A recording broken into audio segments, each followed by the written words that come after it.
Organic കപ്പയാണ് guys, organic കപ്പ. Cheers to you guys. Hello guys, എപ്പോഴും എൻ്റെ ഒരു സംശയമാണ്, എന്നെ കാണാൻ പറ്റുന്നുണ്ടോ എന്ന് നിങ്ങൾക്കറിയാം. കാണാൻ പറ്റുന്നുണ്ടെന്ന് വിചാരിക്കുന്നു.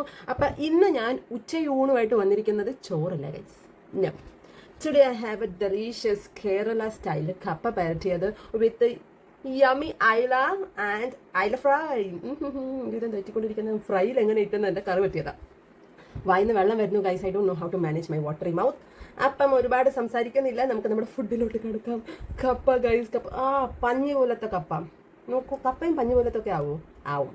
നല്ല കപ്പയും നന്നായിട്ട് വേവിച്ച കപ്പയും പഞ്ഞി പോലത്തെ. അപ്പം നമ്മൾ ഈ കപ്പ, എനിക്ക് അത്രയ്ക്കും കപ്പ ഇഷ്ടമുള്ള കൂട്ടത്തിലല്ല, but I don't know why എനിക്കിന്ന് ഭയങ്കരമായിട്ട് ഇഷ്ടപ്പെടുന്നുണ്ട്. അപ്പം ഈ മീൻകറിയിൽ നമുക്ക് ഇങ്ങനെ മുക്കാം. ഇങ്ങനെ മുക്കി ഇങ്ങനെ നിങ്ങളെ കൊതിപ്പിച്ച് നോക്കൂ മക്കളെ, നോക്കൂ. നല്ല നാടൻ കപ്പ, നല്ല നാടൻ കെമിക്കലൊന്നും ചേർക്കാത്ത നല്ല ഓർഗാനിക് കപ്പയാണ് ഗൈസ്, ഓർഗാനിക് കപ്പ. Cheers to you guys.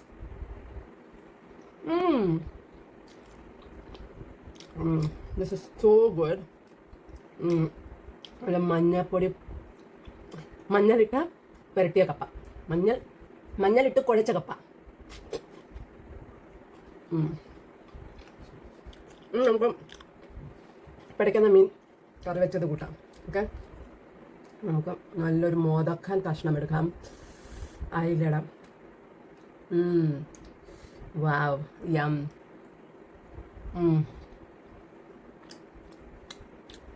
എൻ്റെ അമ്മയുടെ കൈപ്പുണ്യം സമ്മതിക്കണം ഗൈസ്. നമുക്ക് നമ്മുടെ വറുത്തമീൻ ഇല്ലാതെ, വറുത്തമീൻ ഉള്ളത് കൊണ്ട് തന്നെ ഡയറ്റ് ഒന്നും ചെയ്യാൻ പറ്റുന്നില്ല തന്നെ. എന്തോ പറയാനാ, അതല്ല എല്ലാം ശരിയാവും. ഈ വറുത്തമീൻ എന്നിവിടെ നിർത്തുമോ അന്നെല്ലാം ശരിയാവും.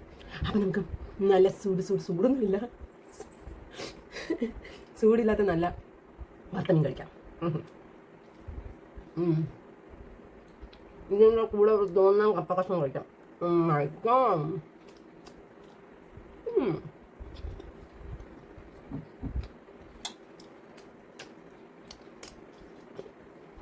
ഇതൊക്കെ നമ്മുടെ മലയാളികളുടെ ഒരു അഭിമാനമാണ്, കപ്പയും മീൻകറിയും ഒക്കെ അല്ലേ. We are very blessed to be a part of Kerala. Malayali എന്തെങ്കിലും കഴിക്കുമ്പോൾ എൻ്റെ നാക്കൊക്കെ വളയും ഗൈസ്. നൈസ്. Cheers again.